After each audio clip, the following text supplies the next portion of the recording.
One important point has been universally acknowledged by the 9 previous reports about Benghazi. This is Sidney Blumenthal. The attack was almost certainly preventable, Benghazi. If the GOP wants to raise that as a talking point against her, it is legitimate.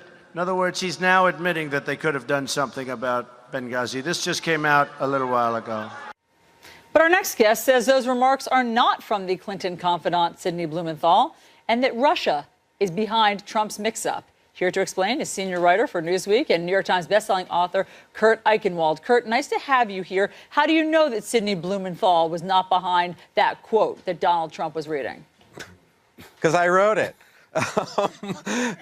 What's amazing here is Sidney Blumenthal sent an email to John Podesta that attached an article that I wrote. And it is impossible to look at the Blumenthal email and not realize that this 10,000 words that follows are from Newsweek. They say Newsweek, Newsweek, Newsweek time and time again.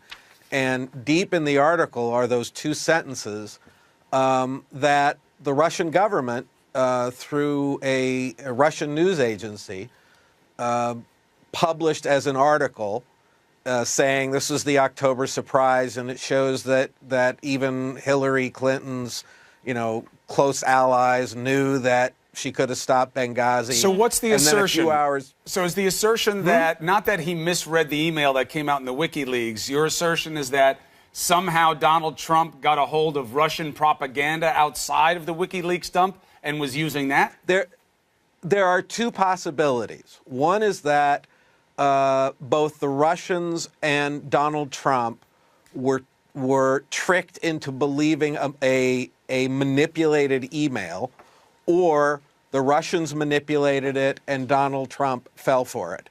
But there's absolutely, if you look at the email, it is impossible to come away believing that email, that the part that was just quoted, came from Sidney Blumenthal.